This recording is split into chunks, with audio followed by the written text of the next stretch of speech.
Hello, everybody. Welcome to our public monthly. Well, it's not normally public monthly, but our monthly, normally Patreon exclusive live hangout. This time being done as a public thing.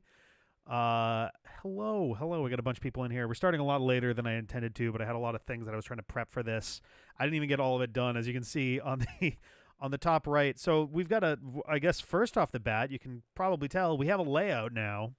It's not much of one. It's going to evolve over time, but we do have a couple spaces in here that'll be hopefully pretty useful. The bottom right, literally for the first time after years and years of doing these fucking things, I now actually just have a link to our Patreon on the video, which seems like I should have done that about 1,000 years ago when I was still young and the world was ahead of me. Um, so yes, we now have our Patreon link is now part of a video the entire time, as well as the date of the next hangout. I think those will both be super useful things in general.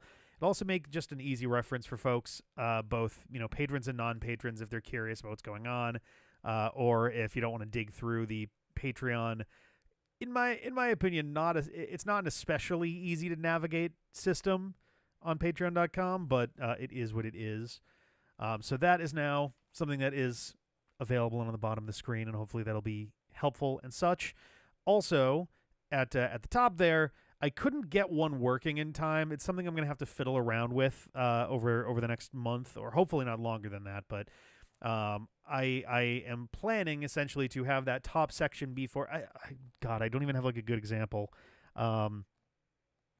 I guess the best that I have is there's ESPN shows that'll do like if they're doing like semi-scripted like topics, they'll have the list of topics and they'll have whatever they're currently talking about at the top, and then it'll flip away and then the next one will be down below. I can code one just fine, but oh god, there goes my phone. I don't know what how I've still never been able to figure out how XSplit works as far as coding and things. Allegedly it's all JavaScript, except without resources to know how that works and not having a console to read certain things off of, it kind of makes it a little bit tricky. And also the docs for that on XSplit's website have basically said, yeah, we'll fill this in at some point for years now. So that's really good. But yeah, not so much following a script, but sort of like, intro, hangouts, and then like, the schedule and maybe like, individual chunks of the schedule. And then if there's other topics we're getting into, then that'll be a thing there. But yeah, so some changes there. It honestly just looks a little bit nicer. I don't know if I'm probably going to change some aspects of this. I don't know if I like the Patreon doesn't even use that color of like peachy orange anymore. That's their last logo version. And the background is just a blown up version of the D-pad lasers logo. So there may be some tweaks to this, but this is probably the like general gist of how this is going to be looking going forward, at least for some time. So I don't know. I think like the stuff on the bottom right might rotate through a couple things. We'll kind of be feeling it out a little bit. I think it's the times they are changing, and I think we will have a lot of good things to look forward to. That was probably super loud. I apologize. But yeah. So I think tonight we're going to mostly be going through, it's going to be two things, right? So one is going to be our usual shtick, just kind of hanging out, talking schedule, talking shop on like what's coming up. And then we will get into the changes that are coming to the Patreon. I think it's going to look and feel a little bit different in general. That front page has been in dire need of updates for years now. And so that's going to be changing over these next 2 weeks.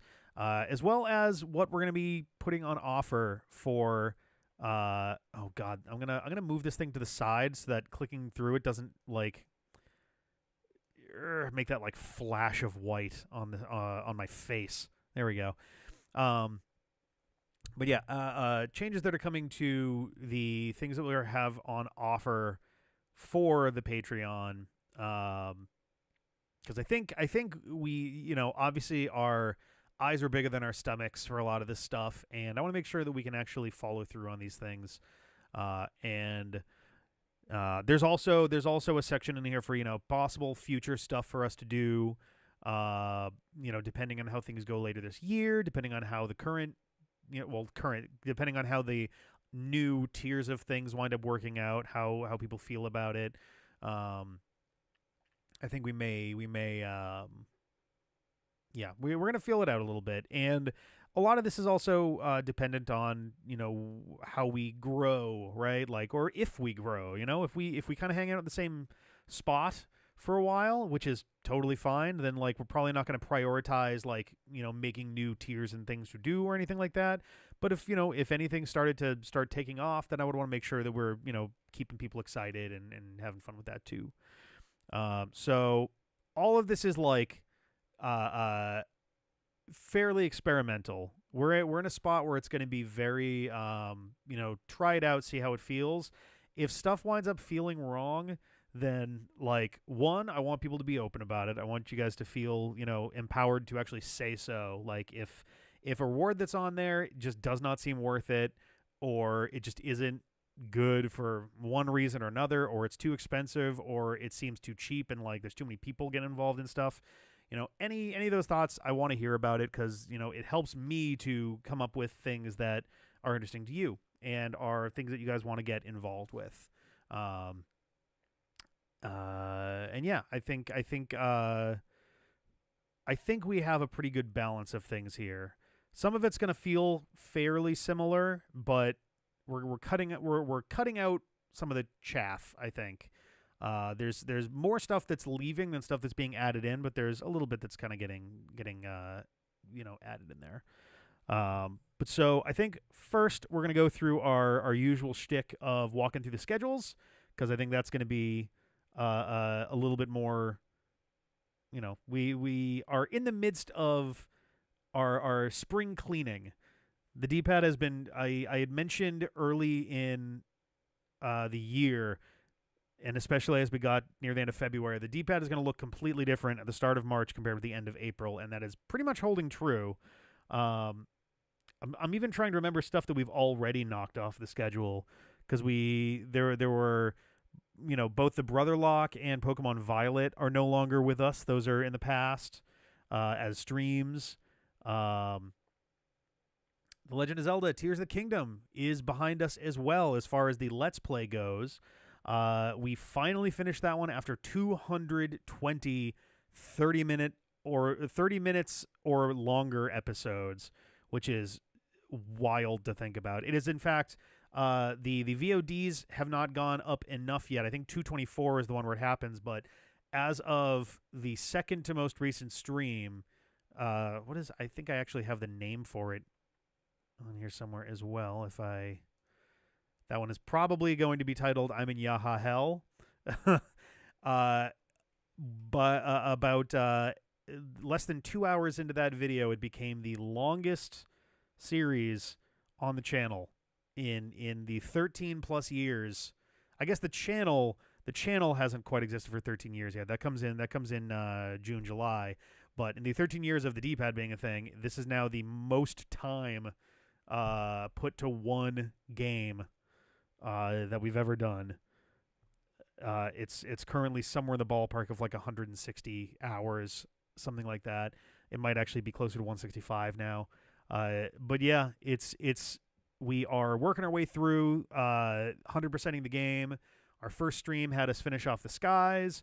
Our second stream had us get rid of the light roots in the depths. The third stream had us clear the rest of the light roots. And the last two streams we did had us clearing out the Hebra region and some of northwestern Hyrule. So we're moving through that pretty well. Like, just if we keep the same pace as that, we're probably looking at like 6-ish streams to go.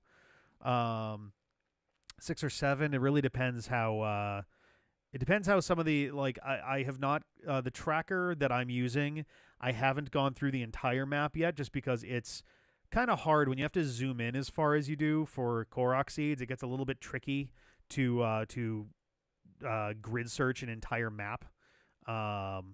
1 2-hour episode in there. Oh, for Tears of the Kingdom, yeah, our 100th episode was an hour-long special. Our 200th episode was a 2-hour long special, and there were definitely, I think all the dungeons tended to be about an hour long or longer, or the temples rather. So there's a lot of extra stuff that was in there for sure. But yeah, my guess would be that we're probably going to have about 6 more streams to go to finish that one off. It might be 7. It really depends on how much stuff we have already done that is on the tracker. We've also been kind of bouncing back and forth for a couple quests and things. Just kind of looking at the calendar.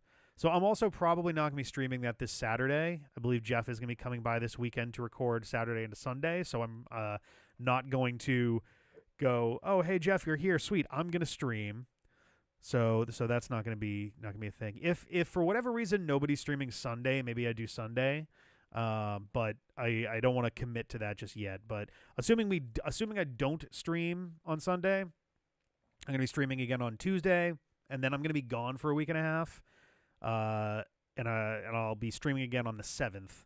So 23rd, 7th, 3, 4, 5, 6, more than likely the 16th of May. So mid-May, about a month, a little under a month from now, we'll be wrapping that up, and then we'll be good. And who knows, there may be extra streams in there in between, depending on how things are looking in a bunch of different ways. But that would be the assumption from me, is that that'll be going until basically a month from now. We'll be getting back into Persona 4 Golden, and we'll be starting, or restarting, I guess. We'll be starting the Nightmare streams for Super Smash Bros. Brawl, which is going to be a time. I literally have to come out. I am building 2 separate checklist modules for the stream layout for that. So it's going to be interesting. But as for stuff that is currently running, we have Pokemon. Let's dive into some Pokemon. Broken Bleach is an ass. Yes. Yeah, it is. Every time, the funniest thing about it is, technically, all you need to do to 100% Smash Brawl is to clear all 3, or no, is to clear the achievement board, whatever the hell it's called, the challenge board, I think. Clearing all of the challenges will net you 100% completion of Brawl. The problem is the challenge board includes a challenge involving getting all of the trophies in the game. There is a challenge, maybe also a trophy, for getting all of the stickers in the game. There's another one for getting all the music in the game. There's one more really ridiculous one that's in there. I'm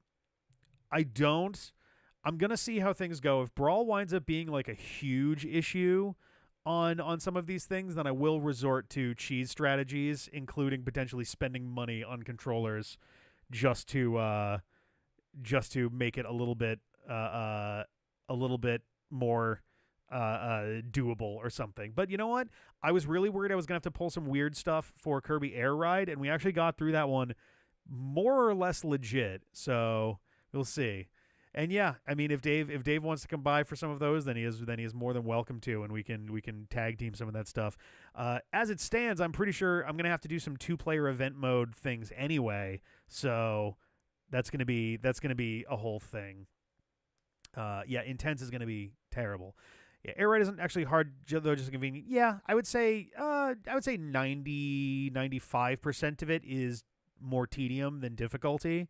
The hard stuff comes in when it's like getting some of those times on the real tracks is torturous. The fucking Clockwork Zone, whatever the fuck that one was, that was really starting to like affect my psyche after a while. Same thing with the Bean Sprout one, whatever that one was. Yeah, I managed to actually get all of them. I went back and I even did the ones that we had hit with a hammer before. I'm honestly stunned that we got through them. I was really worrying for a while that like if we suddenly hit a point that we were like getting through whole streams with no progress, then I was basically just gonna be like, all right, we're gonna come back to this, and I'm either gonna spend time practicing or I'm gonna figure out what the actual like cheese strategy is for that. But yeah, no, we got through it. My hope is that most of the rest of the Nightmare streams will be less horrific than that. I know there will still be some extreme challenges left for sure, but I think that is maybe some of the most psychologically draining stuff. The hard stuff. The other hard one's going to be if I have to go back in. God, is it Kirby Fighters 2? I think that was the one. Was that the one where it was like Lindsay and I trying to get through like a 50 stage gauntlet or something? There's some oh god, there one of those games, one of the newer Switch games was one where it's like if you spend an hour to 2 hours trying to get through a thing and if you fail it you just lose entirely. Um yeah, that's going to be legitimate torture. There's a few that are going to be like awful. But yeah, we will see. We will see what's in there. We're gonna get through there. We're gonna through it, and we will see how it goes. Yeah, the Smash Four list is. I have been off and on. So my Brawl checklist has been ready since we did Melee, and the second the checklist for Brawl was done, I started on the checklist for Smash 3DS and Smash Wii U. I still have not finished them. I come back to them every now and then and add to it and tweak it, and it's still not done. There is so much in those games to actually 100% them. It's been kind of ridiculous. So yeah, I don't know, but I'm excited to get back into it. It'll be nice to get back into Kirby. I wish that I wish that I could stream every day. Like not every night, every day. I don't know that I want to give up all of my nights, but I wish I could stream more frequently and not have to worry so much about editing and things because there's so many things I would love to stream, those being among them. But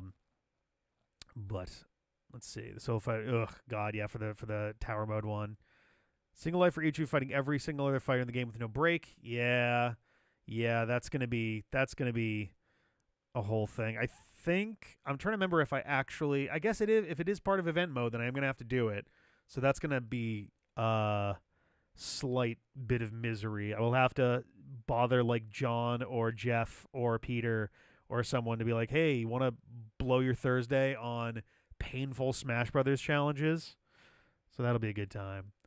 But let's see. I'm going to dive into the schedule-y thing for now because Nightmare streams are almost here. They're not here yet, but they will be quite soon. Pokemon.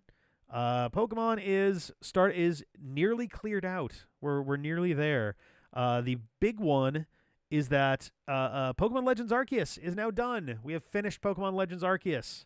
It is behind us. I am not going back to do the final challenges, the like 15 matches they're doing. I know that it's not the same as the Let's Go Master matches, but even I have my limit, and I don't think that there is good TV to be gleaned from me just endlessly grinding 15 Pokemon up to be able to take on those challenges and have them last like a minute apiece. So the game is over. Pokemon Legends Arceus is done. It is not coming back. That is the end for that one. And obviously when it's just grinding, getting grits, then falling move specific. Yeah, it seems like it's not very good entertainment in my opinion. Like, yeah, I'm sure that there's a certain amount of like, I'm sure there's a certain amount of like personal pride. I mean, like, fuck yeah, I got through that. But man, it seems like it's going to be like, it'd be too much. It would just be too much. And I am looking forward to, we will be playing when it comes out next year. I think I forget if they've given a month yet. I thought I remembered seeing March, but Pokemon ZA, we will be playing that when it comes out. We will probably be working to keep it more consistent uploads early on. We got a lot better about it as we were getting near the end of the game, but I would prefer for us to just keep pushing through and continuing. It should be a lot easier because it's the closest / only open world thing that's going to be on our plate come next year, which is going to be a breath of fresh air, honestly. I don't know what you get for this specific. Yeah, I have no idea Like there is no reward in the game that would make it worth it, to be honest. But yeah, so Legends Arceus is done. Pokemon Legends ZA, when that comes out next year, we will play it. It might wind up being our main focus game on the channel. It really depends. It's probably gonna be that, or let's see. I'm gonna peek ahead on Sonic. What might we be doing when we come back around next year? Um,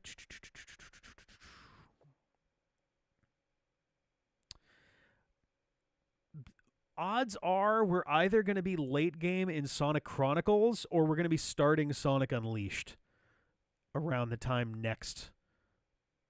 We might actually be further along than that. It honestly depends how Sonic Riders 2 goes. That's going to be the real make or break there. We might be further along into Sonic Unleashed. We might actually be as far as Sonic and the Black Knight, or even the horrors of Sonic 4 for all we know. Oh, that's weird. No, I'm seeing all the Elksprit stuff. That's very odd. Huh. I wonder why. Very, very odd. Is it possible you've accidentally like right click blocked or something? Because that is something that I have almost done a couple times.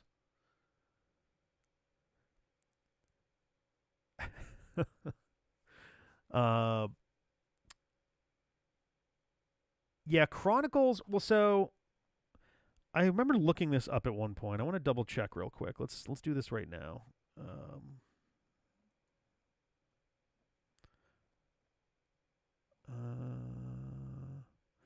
So how long to beat, which is not very accurate, but at least gives you a ballpark.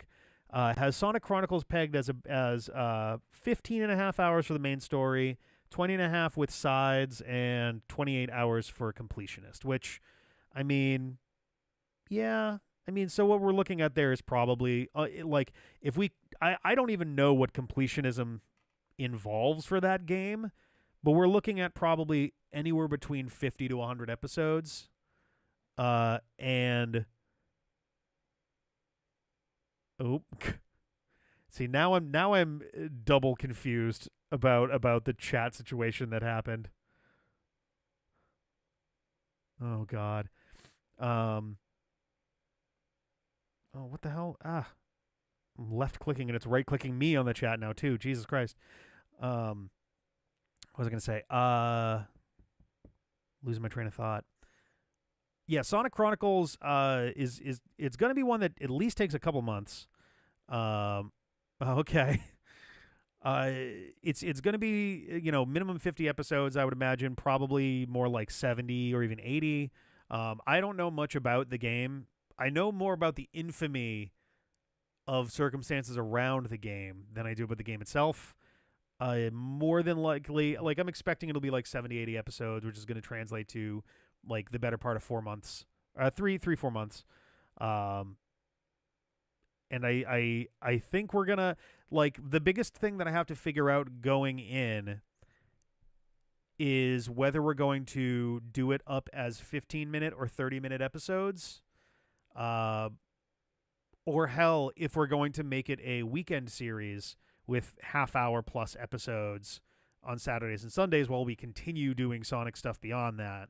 I'm trying to remember. I think for Mega Man X Command Mission we did weekday 30-minute episodes or something like that, and that's probably what we'll do here too, which would cut down on that. It would make it more like 30 to 60 episodes, depending on how things kind of break down. So I don't know. I think it's going to be kind of vibes based. The first couple episodes might not be super indicative of how the rest of the series goes. We'll probably start with longer episodes to kind of feel it out, and then we'll see where things go with that. But yeah, I don't know. We like, depending on where things are with Sonic specifically, Pokemon Legends ZA might actually be like our main game next spring, going through the summer. So I don't know. I think that'll be It'll be cool to have something else in the front for a while. I guess the other thing that might be in the front is related to Pokemon Brilliant Diamond and Shining Pearl. The Shining Pearl run has been we have finished the recording of Shining Pearl videos. We currently have John. What did he do today? I think today was him fighting Bertha. So that'll be wrapping up next week. And then I'm going to be taking about a week and change off from that before jumping into Brilliant Diamond's post game. So yeah, this one was like I didn't the timing was less than ideal, but I was just like, all right, I mean, it is what it is. It's very funny to me the stark difference between John's Bertha fight versus my Bertha fight. But granted, his team is significantly better, like arranged for it than mine was. But yeah, I'm expecting to be starting the Brilliant Diamond post game on probably May 6th, maybe the 13th. It really depends. Sarah and I are getting back from vacation. The I think the Friday night going into that weekend. And I don't know how much recording is going to happen that weekend. So we will see. The John beats Elite Four and Cynthia. Will there be a face off? I mean, like regardless of the outcome of the Elite Four, there was always going to be some kind of face off. The question that was in my mind going into it was going to be like, was who goes up against who exactly? So you'll see how that plays out going ahead there. But there was always going to be a ninth face-off to cap off the series. So the short answer there is if John beats the Elite Four and Cynthia, there will be a face-off. If John does not beat the Elite Four and Cynthia, there will be a face-off. So, that would be fun. Do a thing up against Peter. For Hippodon was earlier. Yeah. Oh, a Thunderfang on APEP would have been pretty devastating there, to say the absolute least. Granted, can Hippodon learn Thunderfang? That'd be a truly insane coverage move to have in there. But yeah, wow, Jesus Christ.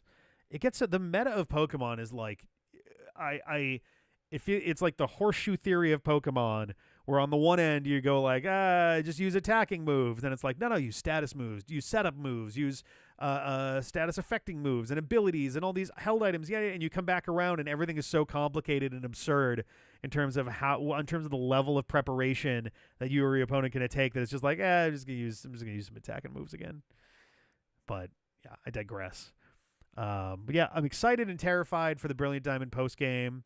Is biased anti-grass and she has 2 ground. Well, yeah, that makes sense. Yeah, I'm surprised that there's not more anti like water in there. I guess Quagsire has water absorb, but Quagsire was going to be neutral to water anyway. I don't know. There's some odd choices in there, but regardless, yeah.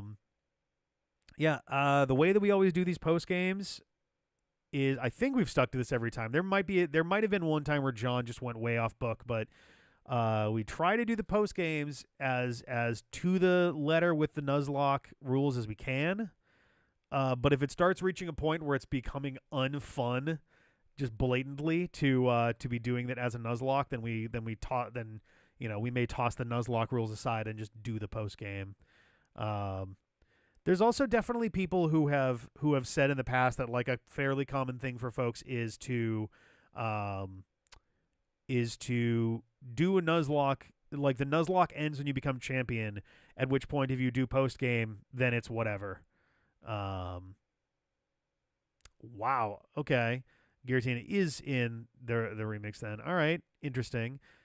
Oh, regarding the move reminder, I learned today, because I was looking stuff up again. I was curious when editing the video where I'm talking about how Explosion worked mechanically in Gens 1 through 4. Because I was like, you know what?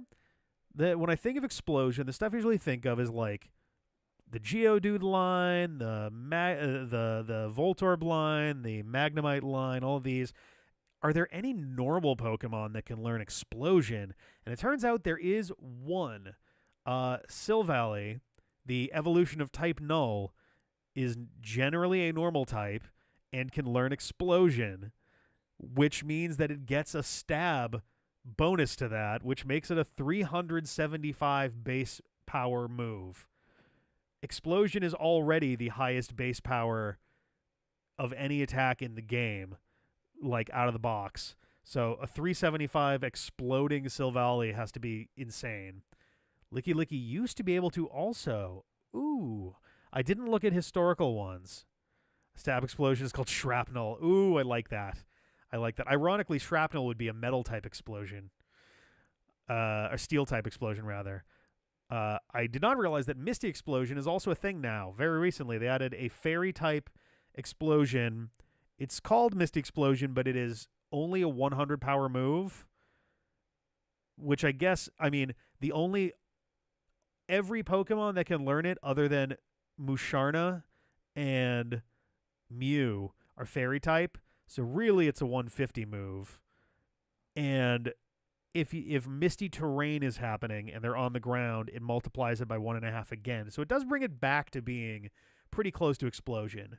But yeah, Misty Terrain and a fairy Pokemon using it will make it a 225 move instead of a 100 power move, which is kind of nuts. But yeah, so I don't know. I'm probably going to try to be continuing to Nuzlocke the post game, but maybe we do it in a more exploratory way so the tension is off a little bit. I don't know, but I think I want to try to Nuzlocke it just to see if we can. But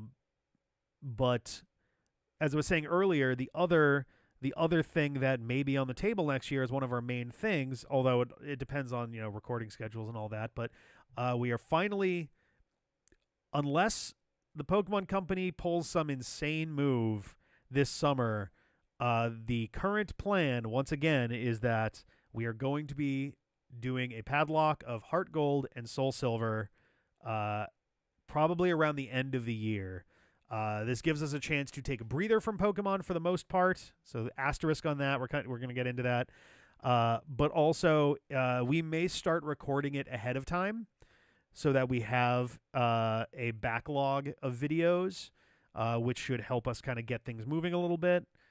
But the plan is, we're going to do Heart Gold, Soul Silver, and honestly, even if they came up with a Let's Go Johto and just threw it at us at the end of the year, I don't think that we would change our plans for that. So that's part one of the asterisk is Insurgents. I had mentioned before that Insurgents is in kind of a funky spot. At present, I do not know where the save file for Insurgents has gone. Pokemon Insurgents, the save data is stored in a very weird place. I don't know why they do it this way, but they do store it in a very weird place. And when I looked to go find that on the old recording laptop, it was not there. So I am in uh-oh zone with that. If I can find the save, then we're in business. I'm going to take some time to rewatch the old episodes so I can remember like the plot and what's going on and all of those things, and then we can get into it very quickly. If not, then I've got realistically two options. One is I'm planning to. I was going to reach out to the Suzerain. The Suzerain actually isn't on the Insurgents team anymore. They don't develop the game anymore.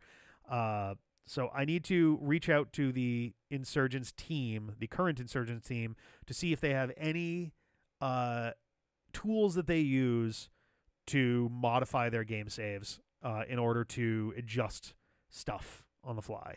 Because if that's the case, I can manually go through. I will literally rewatch episodes so I can verify event flags and all of those things. Like, I'll make sure that everything is accurate to the way it was before. As accurate as it can be. There's obviously a few things that I'm not going to have perfect knowledge of, but I'll do the best I can. That is the second best scenario. The first best is we find the save file. Second best is that, hooray, they do have some kind of tool that they use for game save stuff, and they're willing to let me have at that briefly to do this. and then have my game in the state it's supposed to be. The third best option is there is a I've again forgotten the name of it. I was trying to remember it last time too. There is a program that is used for executable files that lets you in real time see the hex code that is being used and activated on. And the third best solution is that I use that to essentially live hack my game in order to give me level 100, level 500, whatever stuff to steamroll through the early parts of the game and then properly adjust everything after that. That one will be very messy. That'll take a lot of time. And I can't promise that would even fully work or that I even have access to all the things that I need to make that correct anyway. The worst option is that I literally have to nuzlocke Insurgents again on my own time while trying to keep it as close as possible to how the original run went in terms of what happens in the middle is really not important, but I need to have the same Pokemon available to me at the point where Kyurem and Zekrom are defeated. Or actually, it was like Armored Zekrom and like Kyurem fused Reshiram or something like that. I forget what it was. It was some weird thing, but that's the most annoying, most time-consuming, most difficult option, and I'm really, really hoping I don't have to do that. Kyurem White and Armored Zekrom. Yeah, that sounds right. The armored thing was something that was added for Insurgents. As were the Delta types, which is now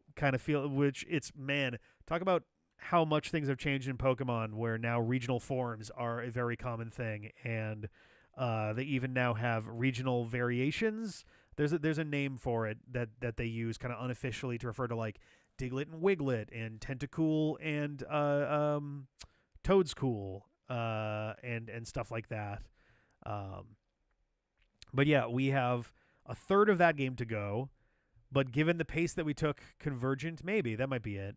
The pace that we were going at before, if we kept that same pace, which I can't imagine we would, I would imagine that things would slow down coming to the end, then that too will also be a 200 plus episode franchise, 200 episode plus series in total, but we've already done 138 episodes of it. So ecologically similar is the official term.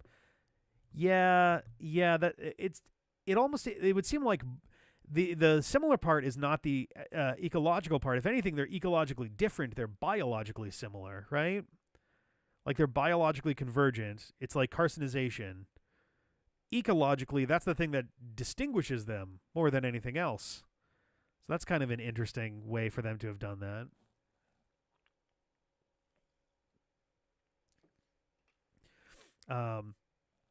But yes, the plan right now is that over the course of the spring, I'm going to work on, very awkward. And granted, they do occasionally move out of the direction of their weird one. Yeah, Forms of the E was always a very weird choice.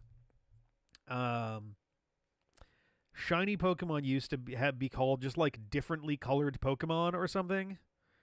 They had a weird name for it, and eventually it was like, nah, Shiny's fine. We'll just call it Shiny like the fans do.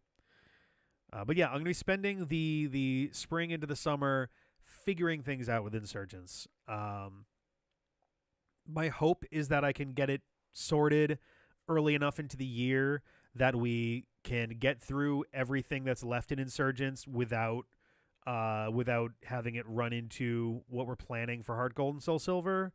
But also, we're not on a time crunch for that either. Usually, we're trying to wrap things up so that we can start a game when it's new. But there is not going to be 2024 might be the first year in decades that there hasn't been some kind of Pokemon release that year. I honestly can't remember the last time that there was just nothing, which is fine. I that's not a complaint. I've been saying for ages that the franchise needs to slow the fuck down and stop trying to pump something out every fucking year. Because it just gets, I'm literally looking at the And even I'm just even talking core series. So let's see. 2023, we got the Scarlet Violet DLC. 2022, we got Scarlet Violet and Legends Arceus. 2021, we got Brilliant Diamond Shining Pearl. 2020, we got the Sword and Shield DLC. 2019, we got Sword and Shield. 2018, we got Pikachu and Eevee. 2017, we got Ultra Sun, Ultra Moon. 2016, we got regular Sun and Moon. 2015, so it actually, not even decades, 9 years. But in 2015, it was the first time we had a gap where they put out Omega Ruby Alpha Sapphire in 2014 and then Sun and Moon in 2016. In fact, I think Insurgents we started in 2015 specifically because there wasn't a Pokemon game coming out. So it feels kind of fitting that we're coming back to it again now. So that'll be fun. Sword and Shield DLC and Arceus. Game Freak didn't develop. I mean, that's true. Yeah, development-wise, yeah, Game Freak did not make. That was Ilka, I think, was Diamond Pearl. But yeah, so like the hope is that they are gonna keep trying to take more time on these games. It'd be very nice. It seems like they're more or less sticking with like 3-ish years between major releases. Wow, it's almost been like clockwork the whole time. 96 was Red and Green and then Blue in Japan. 3 years later, Gold and Silver. 3 years later, Ruby Sapphire. 4 years later, Diamond Pearl. 4 years later, Black and White. 3 years later, X and Y, having done Black and White 2 in the middle of that. 3 years later, Sun and Moon. 3 years later, Sword and Shield. 3 years later, Scarlet Violet. 3 years later, be 2025. So like, yeah. But also, the 30th anniversary is coming up in 2026, so I wouldn't even be surprised if they're, like, really holding out for that. A bit of an awkward rush out of Gen 7, yeah. And then they finished the game for Ultra Sun and Ultra Moon. So I'm really, honestly, if they put out a game in 2025 that's, like, their main title, I low-key am kind of expecting they're going to pull some shit for the 30th, similar to Ultra Sun, Ultra Moon, but regardless. Or actually, no, wait, it'd be the opposite situation, wouldn't it? They would have more time to work on it. So that actually probably will be okay. That'll hopefully be fine. But yeah, it's very funny that we're going to be presumably getting into Insurgents during the gap year again, as well as getting Heart Gold, Soul Silver going. And yeah, hopefully, I mean, John has been around a little bit more, and he's been indicating that he is going to be able to be around more. When we moved in a spot that is much, much closer to him, so hopefully that'll make that easier. So we'll see. The other one, I know this one came up recently too. Yeah, really, that's the thing. Well, yes and no, right? Because Scarlet Violet was one that we didn't wind up doing a Let's Play of. It was a Let's Play, but we did streams of, right? I think a situation like that is gonna be yeah, it's gonna be DS editing again. I didn't even think of that. Oh no. Oh, I was free. Star Force 3 is the last new DS game that we were gonna be doing ever, maybe. And we've just added one on. And if we go back and do Black and White 2, those are 2 more. Oh god. I was free from Pokemon DS for a long time. Pokemon DS and 3DS, I've been out of the weeds there for years. Oh boy. Yeah, Sonic Chronicles. Yeah, there's gonna be, I guess that's true. Sonic has DS and 3DS stuff that's gonna be coming up, so we still had more that were gonna happen there.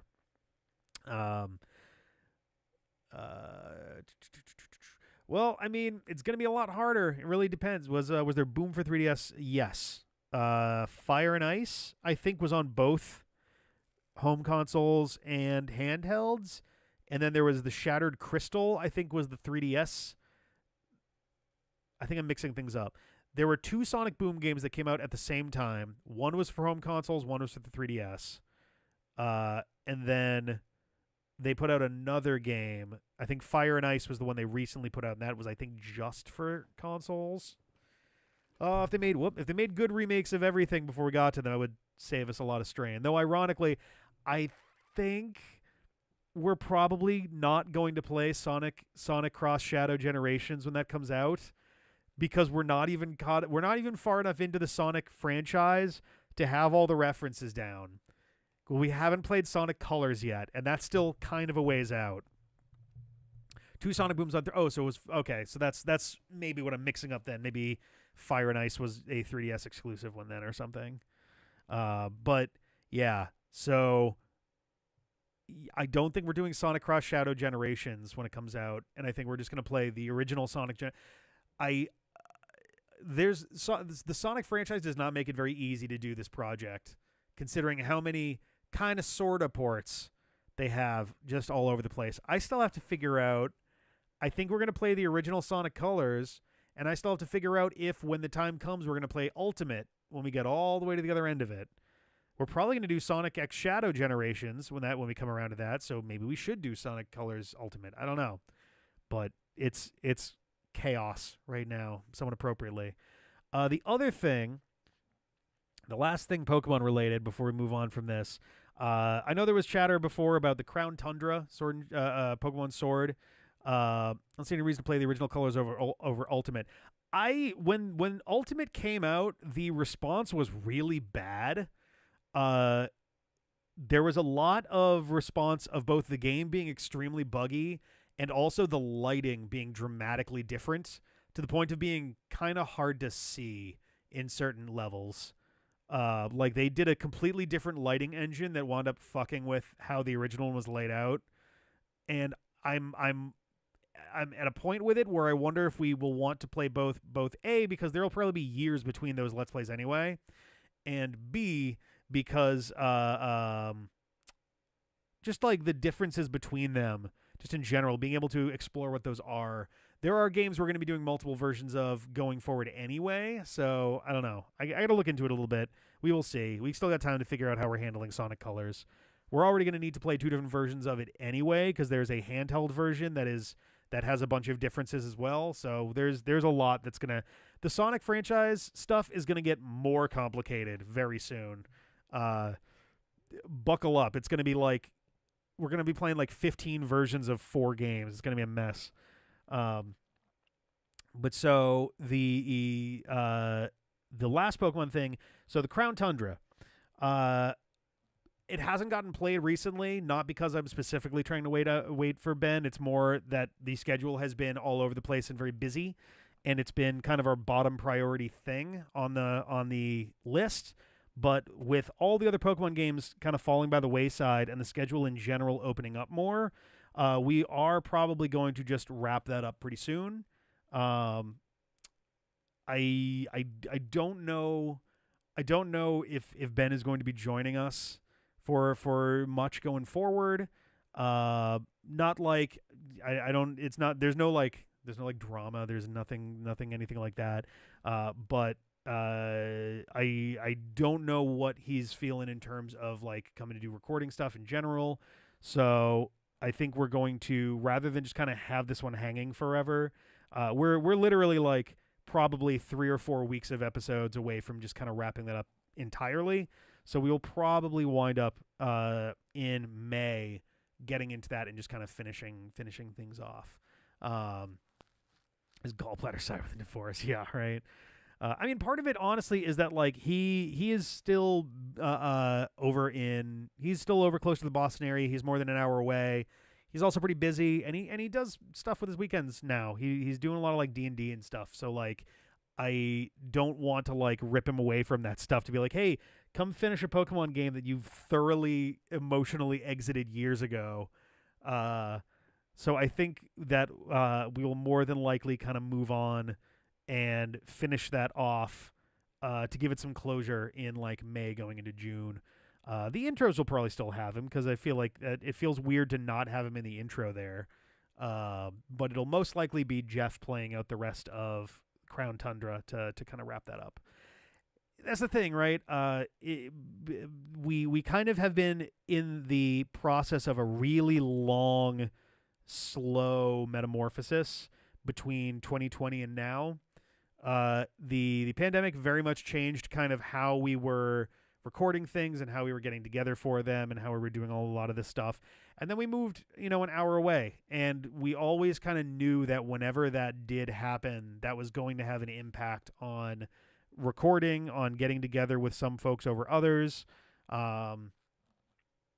And yeah, I mean, Ben is obviously always welcome to join for recordings and things, but I also understand that, taking 2 hours out of his day just for driving, not including the actual recording stuff, can be a big ask, So, like I was saying, more than likely we'll wind up doing that in May, June. If I can pin him down and just like, because so we've been doing Resident Evil where CJ is remote for that. I would love to have him do something like that, but it's gonna come down to like what his schedule is like and what he wants to do. So we will see. We will see. But I also don't want it to just kind of hang forever. It's a game that we started in what 2019? Was it actually further back? Yeah, it would have been 2019. So it's a game that's been going for that started 4.5 years ago. It's time to bring this one home. My goal going forward for Pokemon games is to not have them take 3+ years every time, because it really does get draining trying to I know that it's very frustrating for you guys when you're watching because you want to be able to keep up with it and have it be kind of a continuing adventure.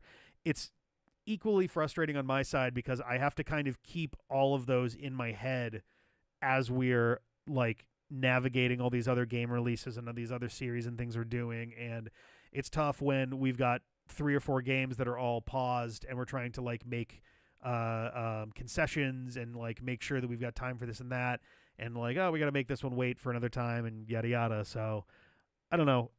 I am working really hard to make 2024 the year that we simplify everything. Partly because it's not great TV if you have to guess when stuff's coming out, and also it's not great for me just in general.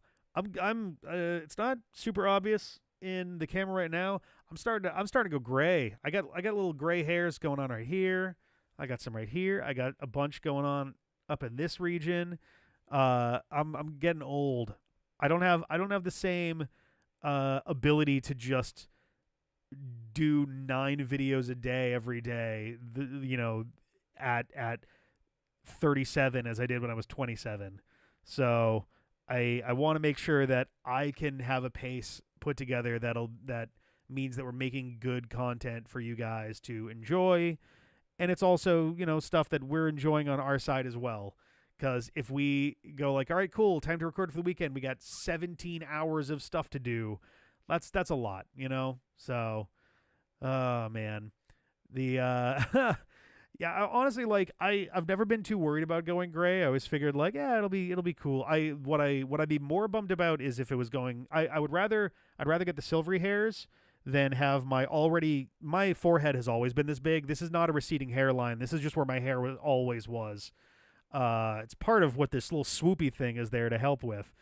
But yeah, no, I've always had a noggin, and my number one thing was like, man, I hope that this doesn't start pushing back, because eventually I will just give up on that, and we're just gonna go like buzz cut, and we're putting that off a little longer, which is nice. So we'll follow through on that. But yeah, Crown Tundra, I think we're going to be wrapping that up soon. I'm still trying to like figure stuff out with Ben. If we can figure something out, we will have Ben for it. If we can't, then, as the schedule starts opening up as we get into May, then yeah, we're probably going to start recording some to wind that down, because it would be nice for that one to be finished. We kind of had a similar situation, obviously, with Pokemon Ultra Sun, and I would prefer to not have another thing like that going on. So yeah. I think that's it for Pokemon, finally. I'm going to bump into Sonic real quick. There actually isn't as much to talk about here because we've been periodically talking Sonic the whole time. Sonic Superstars. Excuse me. Sonic Superstars. I'm expecting to have that going up finally on Monday. I have a script ready to go for the live stuff, and I wanted to polish it off. I wasn't really happy with where it was, but we should be good with that. We've only got the first half of the game recorded. It's been tough to. I think we might get Lindsay in some kind of remote commentary, like with CJ and Felice. I think so. I actually have been meaning to talk with her about that, and I think we might be able to get her in for some stuff soon. I think she'd be down for that. It really comes down to what her schedule is like as well. Not to mention, ironically, so she went further. She went much further away from the Boston area than we did. and I believe the plan was she was only going to be out there for about 2 years, and I think that's starting to that. I think 2 years is later on this year, so she might actually be coming back into the Massachusetts area later on this year as well, which might make that a little bit easier. But yeah, I think I do want to try to get Lindsay in for some remote stuff. Dustin obviously has been physically present again, which is nice. He had some stuff going on that has 99% resolved, and hopefully the last 1% coming up will be nice and easy for him as well. And yeah, we're trying to see if we can get like Dave in for some recording stuff sometime. Same thing with Teddy. Teddy's pretty close by. And we're also working on trying to get a little collaborative stuff going on. Mario Party Madness has been a great time. I'm trying to figure out a couple collaborative things as well with a couple other channels.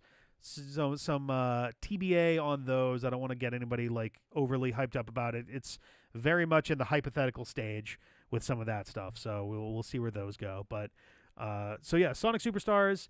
Honestly, the biggest trick with that is just getting 4 people together for it.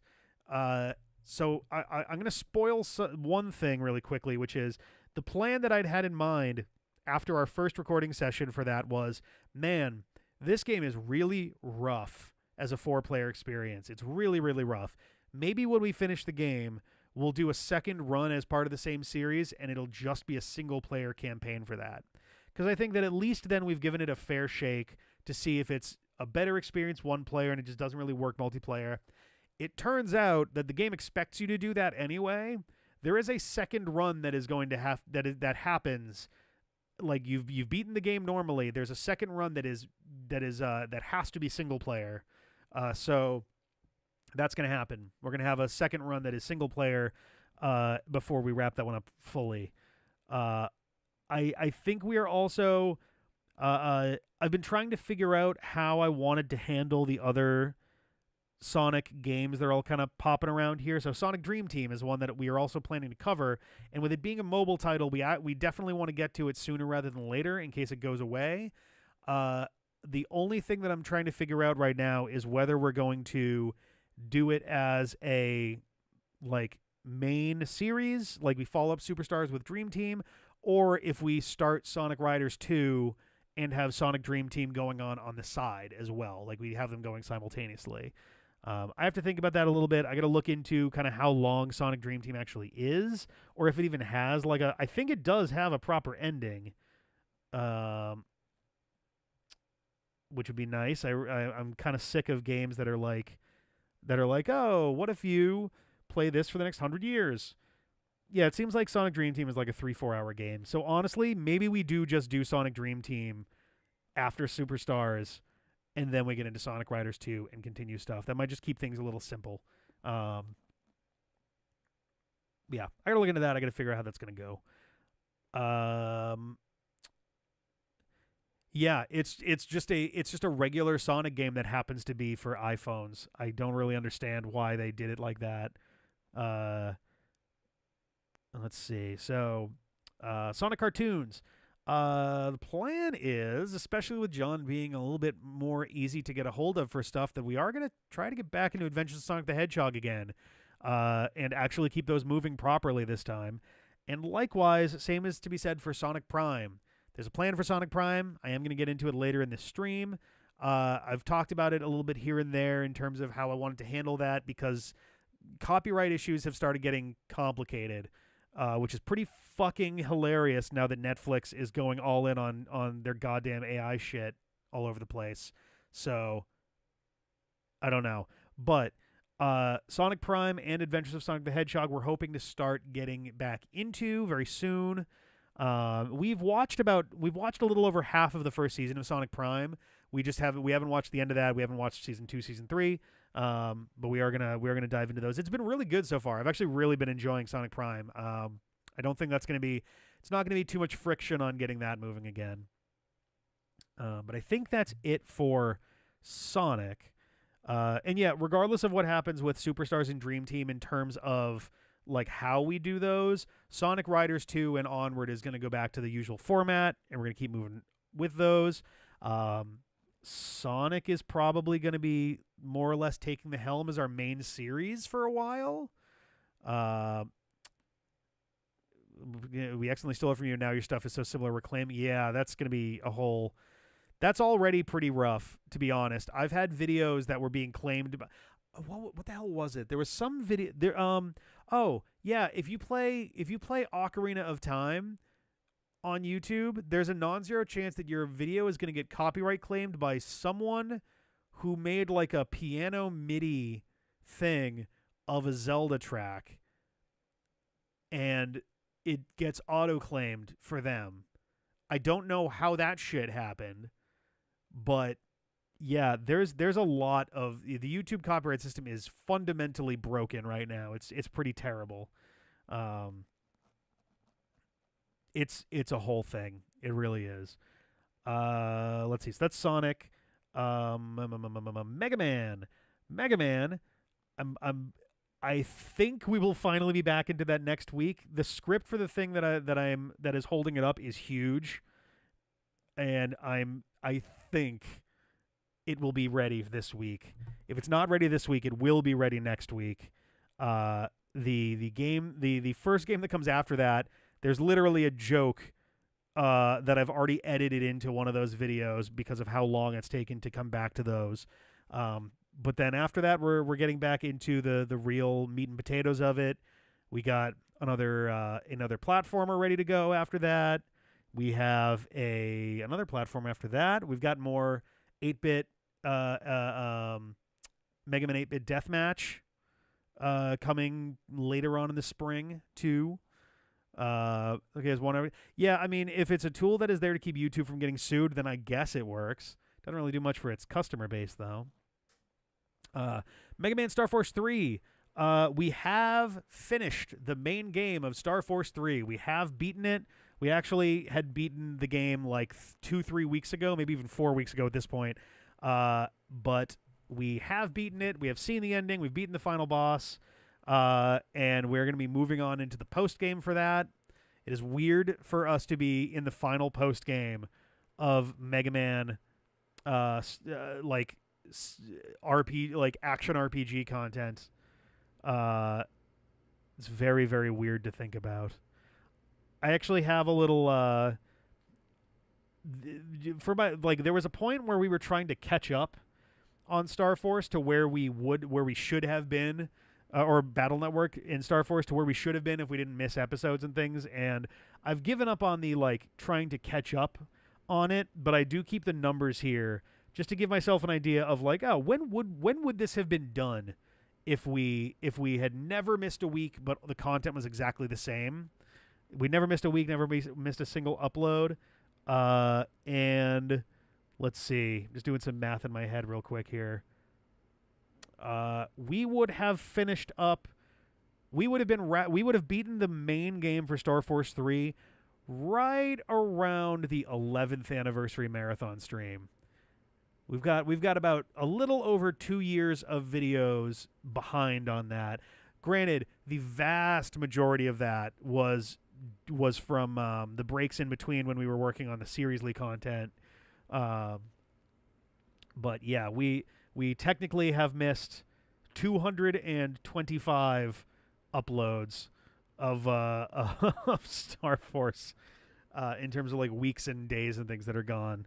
I'm going to be getting rid of that little counter soon. I mean, obviously I'd have to. Star Force 3 is going to be over at some point, but it was always just very amusing to me to see that there as just kind of an idea of all right, when would this have been done? I'm going to hang on to it only because I'm curious when we actually do finally wrap it up. It's honestly, it's a little number counter that's on the top. It's not like there was a point where I was trying to catch up, and we are so many years past that because the point at which the number went past 50 or 60 was the point where I'm like, I don't think we're catching up, 30 weeks worth of, because there's 2 per weekend, right? So when it got to about 50 or 60 over, I was like, I don't think we're catching up to 30 lost weeks of this. I think we're just gonna go back to weekend updates, weekend uploads and things. There was a point where it was kind of demotivating. Now it's more just trivia more than anything else. Especially because of how close we are to the end of it. I think during Star Force 1, there might have been a point where I was like, man, We probably should have done. We should have been doing this back in 2020 or whatever. But nah, it's just kind of a neat thing to have there at this point. And it's going to completely lose all meaning when we finish the post game anyway. So it's all good. It was also meant as more motivational for myself when we were doing seriously, because it was like, man, I gotta keep moving because we're falling further behind where we should be. And then there were points where it's like, okay, anytime there's stuff that's out of my control, maybe I don't need to worry too much about these numbers anymore. But so yeah, I don't worry about it too much. It's more trivia than anything else. So that's it for Mega Man. I think that's it for a Mega Man. Yeah, I don't think there's anything else going on Mega Man-wise right now. Resident Evil. We've been doing Resident Evil 4 Separate Ways. The Ada chapter, the DLC added to Resident Evil 4. We've recorded... I mean, basically, we've got one episode that hasn't gone up yet, but we're planning to record more this weekend. My understanding is that it is about 5 hours of content, but I think we're probably going to be closer to like 7 or 8, more than likely. So we're probably looking at like a month or so of that, and then sometime afterwards, I don't think it's going to be immediately, but sometime shortly after that, we're going to start getting into, I think Resident Evil 5 is next. I got to check with CJ on that, but I think Resident Evil 5 is the next thing that's going to be going up. And I don't know if he's going to be playing that remotely. It's magic. You can use the Xbox app to connect your controller and play on a console that's elsewhere. Truly magical shit. So the episodes that have gone up so far, that's CJ playing it from about 50 miles away. And doing pretty well at it, honestly. But yeah, so that's going on, and then we'll be replacing that with Resident Evil 5 or something else. Kingdom Hearts Unchained Key. We have recorded about 1/3 of it. We have the rest to go. We might be able to get more of it going this weekend. I think Jeff is only going to be here for a little while this weekend, so I don't know how much we will actually... We may not be able to get at it until May. So we'll see how that goes. It's going to be very, very touch and go, especially because if we did Unchained Key, we would specifically not be recording almost anything else. So I would rather keep the actual Let's Play stuff moving and wait for a better weekend to keep going with Unchained Key. We were also having some technical issues. We had an HDMI cable that was acting a little funky, and I want to kind of test stuff to make sure that doesn't happen again. Editing for that is going to be kind of a nightmare, so we're going to see. What else? Oh yeah, we're still planning on doing this one. This one is kind of more up in the air. We're still planning on doing the Ultimate Wii U. The necessary steps have been taken for making sure that whatever we need, we have in order to get that done. Some games for that we literally weren't going to be able to do anything with anyway because their service has been down for like a decade. But recently my plan was that we were going to start releasing episodes on the 8th, the day that the servers went down, as kind of a farewell for it. But we haven't had a chance to actually record any of that. The weekends have been a little bit light. So either we're going to be getting into that. I mean, we're going to start recording those soon anyway. Either we're going to be getting into that and start releasing those episodes very soon, or I'm going to be hanging on to those, and that may actually just wind up being our console play for this year. Give ourselves a little bit of a breather from trying to like wrestle that stuff out, especially now that we're in an era where I think the micro console fad has kind of died. The dedicated micro console. We had the NES Classic, the SNES Classic, 2 Genesis Minis, the PlayStation Classic. I think there was a TurboGrafx that we haven't done. I think there's one more. Oh, there's also an Atari one that happened. Yeah, an N64 Classic would have been nice. I'm a little surprised they didn't. Because, like, yeah, the cartridges are more, like, bigger bite size, but, like, it definitely... Oh, that's true, the Game Gear Minis. Yeah, fuck that. The games that they were including were not looking amazingly good for most of it, and also, literally Game Gear Minis. You play them on a thing that's the size of your fucking thumb, and I'm like, yeah, I think I'm good. I'm going to pass on that. There's also, to my knowledge, no way to do video out anyway, so, like... There's no point in doing the Game Gear ones. Um, but yeah, so I think the Wii U will be what we do possibly as this holiday season's or pre-holiday season's console play. And then I don't know if we're going to let that fad kind of die out, or if we're going to like let our fad of doing it die out, or we're going to find more creative ways to do similar things. Because I kind of like the idea of doing kind of I honestly the Ouya Oh No series was kind of the impetus for that more than anything. Or I guess we hadn't done Ouya Oh No yet at the time, because we did the SNES first and then the NES, and then I think was Ouya Oh No. But I think that was the one that really sold it to me. That was like, man, we got to keep doing these weird like one-off things with these games, just because it's wild to see how some of them go. But yeah, I don't know. Maybe we'll do, another easy thing that we could do is there's a lot of collection compilation games that are out there. Be very easy for us to do like Rare Replay and like do a thing with each of those games, or do like Konami, I think at one point recently put out a big collection compilation thing. So maybe that's what we do is we kind of transition it over to N64 games on Switch Online. That's not a bad idea, actually. That is something that could honestly work. I'm gonna write that down. Just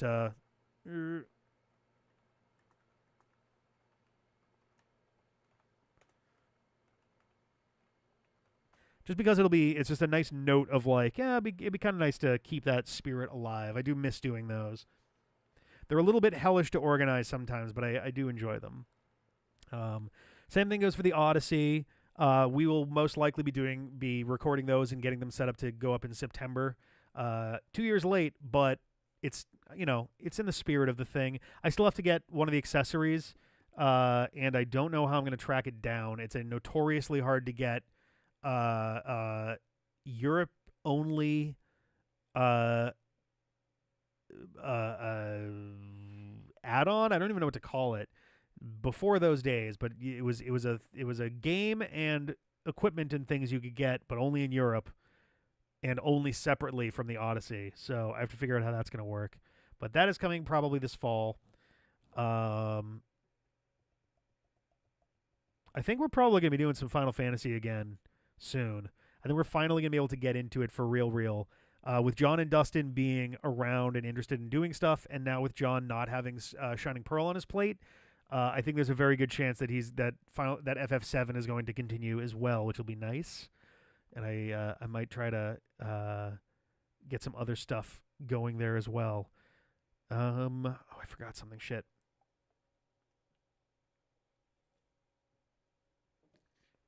I can't remember. There was one thing that I was.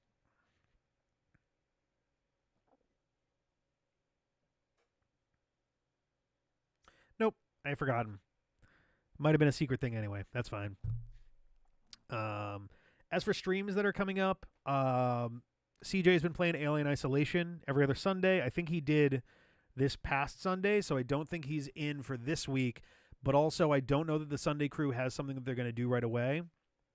I was honestly going to recommend to them that they should absolutely play Content Warning and invite me. That game is fucking lighting it up right now online. I think that would do some fucking numbers. So I don't know what the Sunday crew is planning. I know Dave had an idea for what he wanted to do for his Monday streams. Let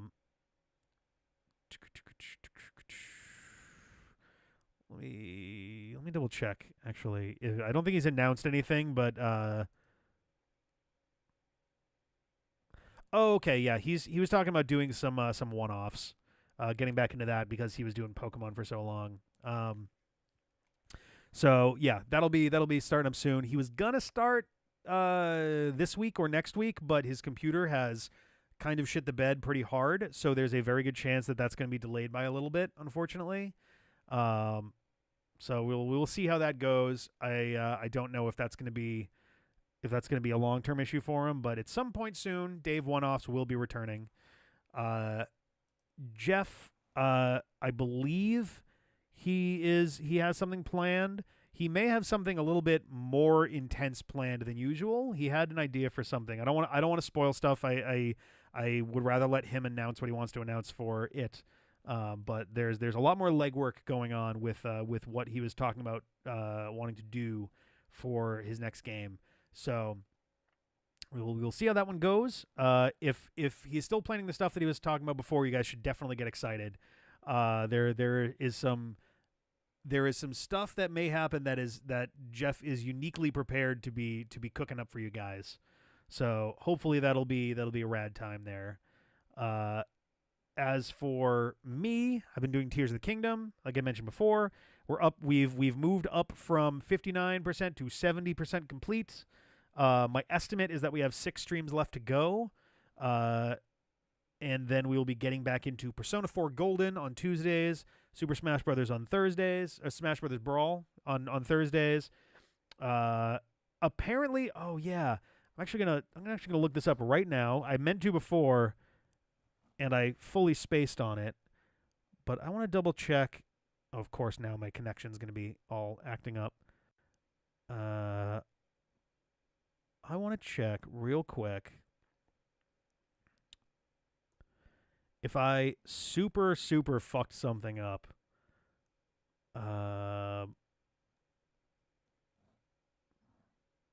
Yeah, wow, I really did fuck that up. I managed to forget to upload the last Getting Smashed video somehow. I don't know how I did that. Was that the last one or was it the second to last one? I'll have to double check. But yeah, I completely forgot to upload one of those. So I'm going to be uploading that, and it will be continuing. There will be a second season of Getting Smashed coming along with Smash Brawl with a new set, some new drinks, some new ideas. I'm going to be trying to test my shit out a little bit better ahead of time because some of those earliest ones are like a little gnarly and stupid. I may at some point redo some of those recipes for sanity's sake because the earliest ones were like a nightmare. But yeah, Smash Brawl and Getting Smashed will be coming back. Those will be exciting times. There's a chance that John might actually be picking up streaming again. He was talking about it recently. He's got an idea for he either wants to do a certain game. I'm not going to say what yet, as a stream or as a let's play, and he hasn't decided which. But he may be coming back to streaming. So we'll see how that one goes as well. I don't know where the schedule's getting a little bit tight, but we'll have to see how we can work things out. Either some folks doing like every other week during the week, or if he wants to do Friday, Saturday, and just not do Patreon weeks or something. I don't know, but we'll see how that goes when he's actually ready to go. There we go. I think that is finally it as far as the schedule stuff. That always goes on for a while. It's part of the reason I want to have this section right here filled out with things because it'll make it easier to be like, okay, and now we're moving on, and now we're moving on, now we're moving on. So now comes the part where I want to talk about the Patreon in general. So we still technically have for about 2 more weeks a bunch of tiers, a bunch of stuff that's in there, and stuff that either hasn't gotten fulfilled by me or things that have been kind of just like, oh, it's here as an option, and folks just kind of like, whatever, I don't really care, which is fine. It's that like that's oop, my camera has. There we go. I don't know why I did that. It did that during one of my streams too. It just randomly shut itself off while I was sitting here. I don't know what that's all about. Oh God, why? There we go. I want to center myself a little bit. But yeah, so there were things on there that weren't really being used, things that weren't, considered, right for the either for the tier it was in or just in general. It didn't seem like it was a thing that people really wanted. It didn't really seem like it was the right thing to have for some of those tiers. So there are some changes that are coming. I've got a breakdown of what's going where. All of this stuff is subject to some changes here and there. It's very flexible right now, very malleable. Feedback is very important during this process.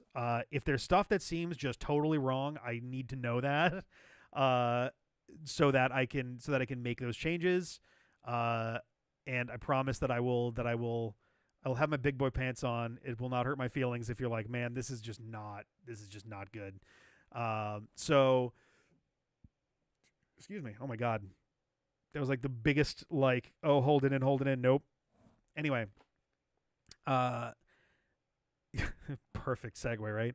Yeah. So here is where things are going to go. A few things off the top. Right now, we have 5 tiers on our Patreon. We are going to be knocking out 2 of those. 2 of those tiers are going to be going away, and we're going to be adding. I believe I don't even know if I have to add one of these or if it's just a thing that's on there by default. But there will also be a free zone. I think you can. I think you can like follow a Patreon without, but I want to double check that anyway. But um, yeah, that's the thing is like, yeah, there will probably be some various designated suffering prize style stuff. For the time being, for right now, we are not going to be adding on any new goal incentives. We're not going to be adding any like cumulative stuff for the time being. I want us to test out the waters with what we currently have coming in. I want to make sure that that is looking good, and then we can make decisions on goals going forward, especially because we still owe at least one, if not 2, of the dramatic readings anyway. So right off the top, we're going to be losing the top 2 tiers. The $19 and $48 tiers are gone, or they're going to be gone. These changes are going to happen at the end of the month for May. I'm probably going to leave it until probably.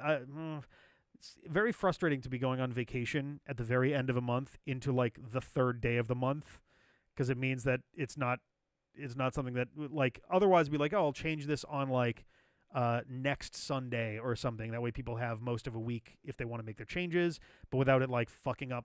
I don't know how Patreon sets up their system in terms of if it interrupts certain benefits in there, but at some point over the next week and change, these tiers are going to change, and I will do my best to what I think what I've seen some people do is if they change their tiers, they leave the old ones in there as legacy tiers for like the next month just to make that smoother. But maybe I'll leave that in there until the end of the month and then wipe them out. I don't know, but so yeah, the $48 and $19 tiers, they're gone. The tier values, I had said a while back that I was going to leave them at their like reduced numbers on there, but I feel like it got very confusing. Granted, we're not going to have any rewards that involve like multipliers or things, but it got very confusing trying to explain to people how the $4 tier worked. When it was like, yeah, for $4 and every $5 on top of that, and it's just like there's going to be a $1, a $5, and a $10 tier. I think those are the ones that are by far the ones that people use the most. They're the ones that have the real value attached to those. They're the ones that don't involve some ridiculous amount of like massive extra work if one person comes in to do a thing. We've been very fortunate that the people who have gone for our $50, $48 tier have specifically said that they don't really need the personalized ad thing that we had offered up ages ago. Because man, that would have been like tough at various times. We still would have made sure to do it, but like it would have been kind of a mess, and especially now, I don't think it really works anymore. So here's what there's going to be.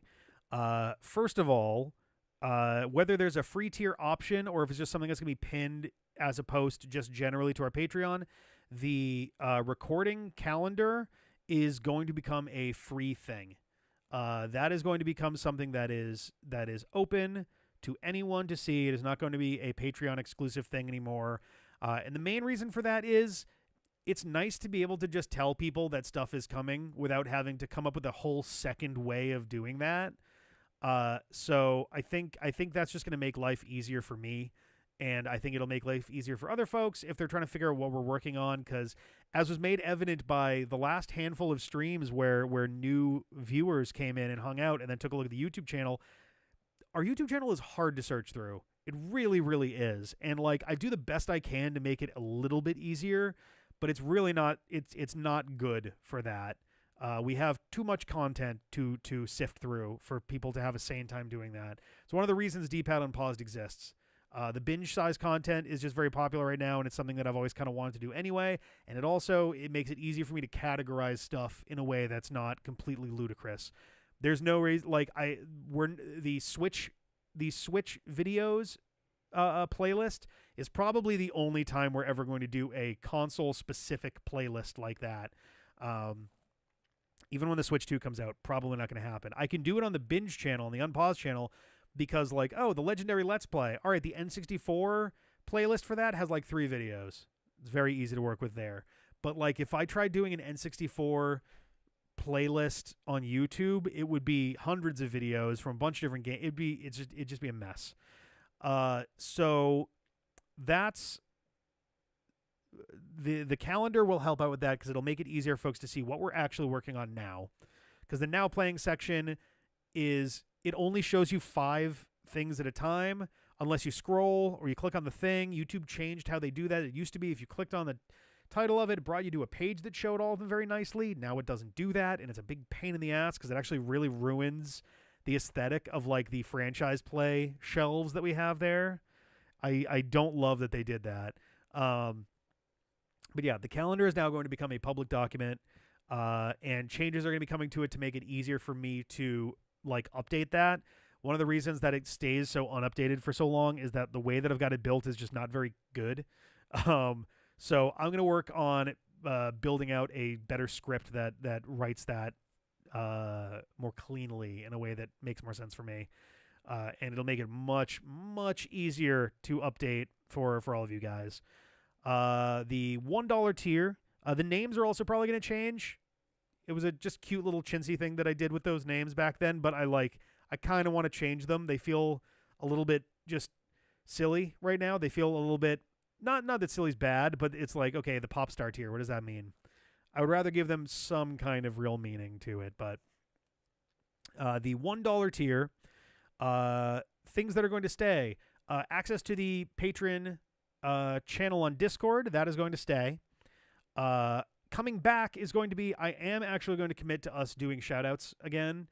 We had done them for a while, and then we kind of stopped for a little bit when it occurred to me that we were doing so many different series, and it was not always clear when someone became a patron if they weren't a patron already before. Patreon has made it easier to tell if someone is a returning patron versus if they are a new patron. So it is much, much easier to actually navigate that now. So the shoutouts are going to return.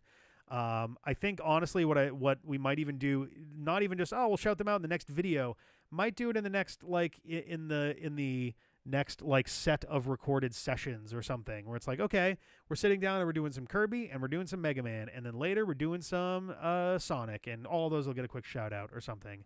It's going to be kind of fast and loose. There will at least be a shout out of some kind for every new patron because I want people to, feel welcome. The Big Coon is supposed to be a Pokemon Sun and Moon reference. I think it was meant as a combination of both Pokemon and Toe Jam and Earl, because at the time, the Toe Jam and Earl stuff was supposed to be a fairly short franchise play situation. Like, literally, there were only 3 games at the time, and then they had a 4th. But man, Panagon Funkotron is a slog the further in you get, which is a bummer because the first couple levels are kind of fun, but man, it really does just kind of get there. Yeah, it may have been more of a Pokemon thing than anything because there's not a Pokemon name otherwise. There's a Kirby, there's Sonic, there's Mega Man, and there's Zelda. So the main one that's missing is Pokemon. So honestly, probably was Pokemon. I think this was 2016, 2017, which lines up pretty well with Sun and Moon. So yeah, there's a pretty good chance that was more of a Pokemon thing than anything else. Was there a Kid Pigs Deluxe Toe Jam Earl game? Oh my god. Jesus. But yeah, so Discord channel access is going to stay. The shoutouts are going to stay. The calendar is now going public. The one thing that's coming off of there for now is the promise about the extra slot game. It's so for a couple of reasons. One, obviously, it has not been used anywhere near the way that it was originally meant, and stuff has been super duper busy, and kind of a combination of like, so right now I'm doing Persona 4. Well, I'm coming back to Persona 4 Golden, which was something that I had asked folks about in terms of like, hey, what should I play as my next stream? And Dave is doing all of his one-offs as well. And so just in general, there's a lot more easy access to us for streams right now when it comes to that. But like as far as extra slot Let's Plays, I think we're getting to a point where we will be able to have that be a thing again. I don't think we're there yet. I think we have a good chance of getting there later this year. And so for right now, the extra slot game perk is going to be coming off of the Patreon in general. I've got that listed under the future stuff zone here, but essentially, when it is able to come back, it is going to be a $1 reward again. My hope is that we'll be able to do that in like August. That we'll be able to bring that back as a thing. I think we'll have a chance to catch our breath. We'll be able to record ahead a little bit and get things moving there. And I think once that is the case, it'll be easier for us to have more extra slot content that we can add in there. I think that's probably the most I don't even want to say controversial. I would say it's the most talked about kind of piece of the whole puzzle, I think. And I want to make sure that I'm not promising stuff that I can't give you guys. So it feels weird to say that and then be like, and that's why I'm taking it away. But it's like, it's coming away because I don't know that I can promise it right now. And I want to make sure that I'm not just giving you guys empty promises on these things. My hope is I want to bring it back later this summer. So we will see how things go. It is going to depend on where the spring and the summer goes, but it is something that is not going to go away forever. It is going to come back. It's just a matter of when and how soon. Let's see. So the $5 tier is essentially going to be the same as the $4 tier that exists right now. So previously, $4 or 5 times whatever minus 1 bought you an appearance as your name and an image in the closing moments of a series of your choice. Which was okay, but like there were a lot of delays on things, and it honestly on the management side of that was getting really difficult. I have I literally have this massive Word doc that has everyone's Patreon names, the names they prefer to go by for credits, the list of games that they want to be in, games that they were in but they don't want to be in any longer, games that are on hiatus, games that have finished and they need to be assigned to other things. It was getting to be really a lot, and stuff was obviously falling through the cracks. And again, I don't like that happening. So something that we had discussed, earlier in the year was let's just instead have, credit across the board. It's a much more common thing when it comes to Patreon rewards as video credits that you just get credited in all the videos they're made. Granted, most of the people who do that are only putting up a video a month and not like the better part of 100 videos a month. But I think it'll just be easier if we do it this way. So from going forth, $5 gets you a credit with the name of your choice in all video series. The only exceptions to that are going to be some of the streams, depending on like the streams. I'm slowly working on getting a little bit more uniform into like a D-pad format and stuff, so it may get added to those as well. But all of our Let's Plays and the bunch of our streams as well will have all of our $5 patrons and above listed in the closing area of the video. There's a few where we've already started making that change in a few spots. Pokemon Legends Arceus, we had changed that a couple weeks ago. Resident Evil 4 Separate Ways has a version of that I don't super love how it looks right now. So we're going to have a different version of it for Resident Evil 5, but we have technically made the change. I just want to make it look better later. A lot of work extremely depends on. Yeah, that's the thing is like if we have hiatuses on games, which honestly that's the big problem. When you see a video go up, more often than not, if you haven't been watching a string of those happening, the odds are that we recorded that the weekend before. We don't have much of a backlog of anything, and that just comes down to the volume that we put out. We just don't really have the capacity for recording things weeks in advance most of the time. There's a few exceptions, like Star Force. We specifically record as much as we can in one go. Tears of the Kingdom was usually every week we recorded 3-4 hours of content. Pokemon, every week we did like 2 hours of content. Like we it's just kind of, so anytime there's gaps, it was because we just did not get a chance to get to it that week. And there's not really an easy way to predict, our ability to do that for any given game. Part of that comes down to, I mean, this is, this is not a full-time gig, and I am not able to pay myself, let alone anybody else on the channel, so I can't really put anyone in a position of being like, hey man, you have to be here this weekend. It's like, or I don't, and then what? Like, so I don't want anybody feeling like they have to do this or that, and I would rather everybody have a good time, and I think the easiest way to do that is like, we'll try to keep the hiatus as low as we can. The fewer games we're playing, the easier that'll be. And as far as the credits go, yeah, I think it's just gonna be simpler, at least for the time being. We may go back to another system later on, especially when more franchise plays are properly behind us. I think that there's a chance that we can bring it back when we're like only doing, Sonic and Resident Evil and Kingdom Hearts or something. Shining Pearl still has the old credits. They are the ones from March into April. That is just like 2 or 3 people that are highlighted there. That is because that one takes the most specific work to make that even manageable. Based off of I really did like. I especially for Pokemon videos, I really do craft those outros very carefully.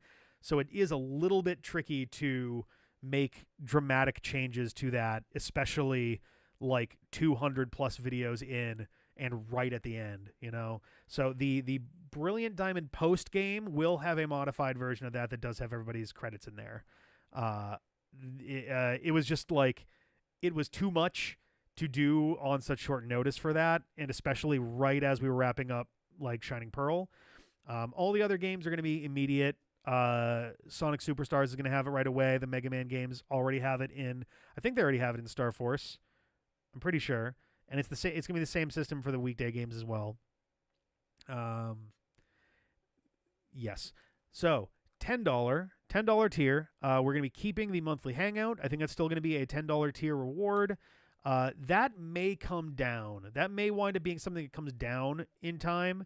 I actually, earlier today, I had that as a $5 thing, and then I started thinking about it. I'm like, what do I even have as an offer for 10? Do I need a 10? Maybe I don't. But also, like, what do I even give at that point if the monthly Hangout is down to 5? And again, maybe it is something that becomes a $5 reward. I don't know. We're gonna figure that out as we go as well. The other thing that's going to happen with the $10 reward tier is previously we were saying that the perk on that was going to be D-pad and Chillin' You. We've still only done one of those. It was really something that, like, it was an idea that was cooked up early in the pandemic when it was like, man, we can't do anything. And then by the time we got our technological stuff figured out, that was not the case anymore, and all of a sudden it was like, okay, when do we just give up 3-4 hours to do one of these? So that became kind of a whole thing. So what I think I would like to do instead / in addition, you'll see what I mean by this in a second. I think what I would like to do as a $10 perk is, instead of just the blanket, hey, we'll do D-pad and Chillin' You kind of whenever, I think what I'd like to do is, after Patreon Hangouts, starting next time, not this time, after the Patreon Hangouts, I think I want to do a community night thing. I think we'll be starting the Patreon Hangouts earlier to accommodate that, but the community night may be a D-pad and Chillin' You. It may be a one-off game night thing with everybody. It might be a stream that is specifically selected by folks as like a short little experience thing. But I think it'd be fun to do kind of a community night kind of thing. And if we tie it specifically to the Patreon Hangouts, I think that'll make that an easier thing to maintain and actually keep up with. The biggest concern that I have with that would be, I would need to, it would require the Patreon Hangouts to be starting on time / early compared with where they do now. And in addition, if we're doing a movie or something, I would need to make sure that the Hangout itself is on the shorter side, so that we're not like, if we were starting it now, it's 11:15 on the East Coast, So yeah, on time and in budget. Yeah. But yeah, if we were starting a movie now, the movie wouldn't be over until like 1:30 in the morning, give or take. So like that's assuming it was a thing that we started immediately and was like ready to go. So I think that's something I want to play around with it a little bit. I'm still kind of figuring out how I want those to be decided, whether that's something that we offer up to you guys as, hey, what do you want to do for that? It could be something that I ask you guys about like a week ahead of time so that we can kind of feel out, where people are feeling for that. Maybe it's something where it's like, all right, guys, I'm grabbing the reins for this one. We're going to do this month based on XYZ. But I think that'd be kind of a fun thing to do, and D-Pad and Chillin' You is part of that, right? If we do a movie stream thing, then we can keep up with that, and it can be something that happens more than once per blank to blank years. So that's where things kind of are. To run it down again, the calendar is going to be public. The $1 tier is going to be the shout out as thanks for new patrons. Access to the Discord channel. I'm sorry, I completely skipped something out of the $1 tier. This is the other most important thing that's in there. I have it listed here right now as not safe for YouTube, but essentially our videos that have gotten copyright struck, our Seriously and D-Pad and Chill videos that we've had trouble getting online on YouTube, those are going to be coming to the Patreon. It was discussed a while back. I really like the idea. We have a bunch of stuff that can go up there. The old James Bond reviews, the Mega Man NT Warrior and Star Force reviews can go up uncut, which is really nice. And Sonic Prime as well, which has been notoriously difficult. All of these can go up under the Patreon. I don't know what the rate of those is going to be, like how frequently that's going to happen. But I'm going to start preparing for that because I think that'll be a good thing to add there. That's fair. Yeah, maybe more than a week ahead. Maybe we can do it a little bit further back, because that way too, if it's something that I need to go and buy for whatever reason, then I can do that too. So maybe this coming week I'll put up a thing on the Patreon so that we can kind of figure out what to do for our first community hangout night. But yes, no, that's a very good point. Thank you for bringing that up. But yeah, I can't believe I forgot that. I was looking at it over and over and over again, and then was like, oh yeah, I didn't actually say that one. So yeah, the not safe for YouTube videos will be going up on Patreon as a $1 tier thing. I had debated making it higher, but I'm like, man, no. The whole point of doing it on Patreon is just that it's an alternative place to see them, and it really shouldn't be like a whole thing. $1 is fine. So yeah, calendar is being made public. $1 you get the shout outs, access to the Discord channel, the not safe for YouTube videos. $5 tier is going to give you credit in all of our video series.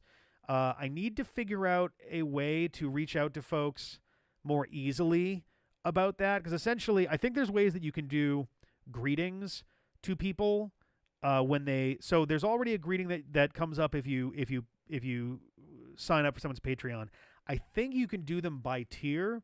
And if that's the case, then I'm going to edit the 5+ tier version to ask specifically, what name would you like displayed in the videos? For $10, it'll be the monthly hangout and community nights.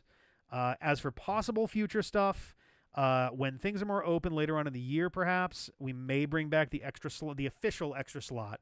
To be clear, Dave is obviously very open for games to be played. I think Jeff is as well, and Patreon, damn it, Persona 4 Golden is a result of that itself, so I'm very open to it as well. But as far as a structured one, that one is being held off for now until later in the summer, probably. Also, possible future stuff, I have in here, the possibility of doing, like, I don't know how, this would only be a thing, I think, if the monthly hangouts go down a tier to like $5 or even $1 or whatever, which is to have essentially a VIP hangout that's maybe a little bit more curt and a little bit more, not curt, that's the wrong word. I was looking at behind the curtain.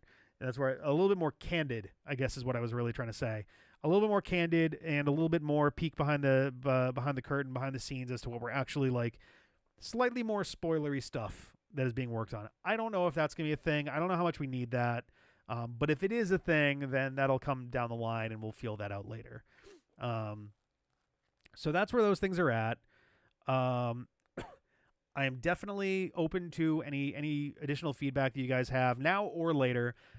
We obviously have the Patreon channel on the Discord. Yeah, a VFA hangout where we're just like assholes. Yeah, there's probably some audience for that. But yeah, I don't know. So yeah, I think that's probably it for tonight. There's been a lot of thought that's been going into these. My brain is still rattling with like ideas and stuff. Especially as some of these franchise things start to wrap up again. Like Zelda's about to wrap up more than it's ever been wrapped up before. It was it like there's never been a point where it's been quite so firmly done as it's about to be. Uh, Kirby is like the main Kirby stuff is done until the next game comes out later this year, and then it's going to go up for a couple months, and then it's gone again. Zelda might not have like real stuff going on for like 4 or 5 years. We may not have any Zelda content really on the channel other than me doing odd little randomizers and mods and things. So that's going to be a really alien feeling. That's the first series that's really going to be properly gone when it's done, and it feels a little scary in some ways. It's very odd. Well, so funny enough, they did announce a sequel, a proper sequel to Crypt of the Necrodancer earlier in the year, I think. It is not a Cadence of Hyrule game, but it is another Necrodancer game. But yeah, I don't know. So like, yeah, I don't know if it's out yet. I know it should be right around now.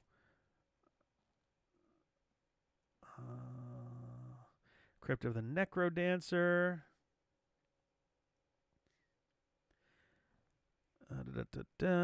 A spin-off game, excuse me. Rift of the Necrodancer.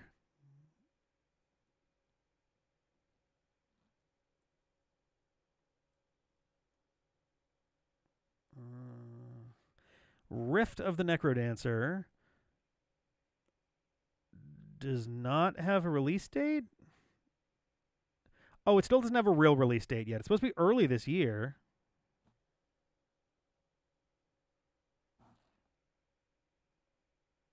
Yeah, releases 2024. I don't think there's an official one yet.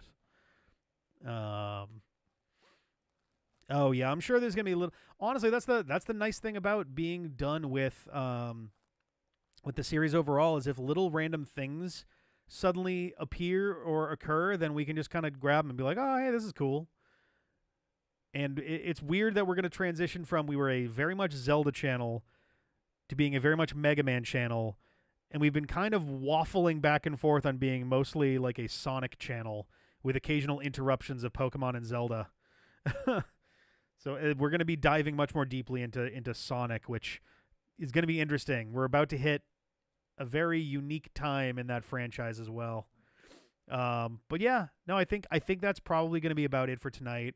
Like I said, I would love to hear you guys' feedback. If you're watching, if there's anyone out there watching this as a VOD on YouTube later, feel free to leave comments below as to what you think are out there too. This is just as important for non-patrons as it is current patrons, because I want to make sure that we have stuff that people are interested in. If there's other stuff that you'd be interested in there being in the Patreon, let me know about that too, because I want to explore a lot of options to make people happy with this. So I love making these videos in general, so it's great to be able to give something back for you guys' support. It means a lot to me, especially right now. Times have been a little bit tricky lately, so it really does mean a lot to me. That folks are having a good time, and the support has been really overwhelming. So I really do appreciate it.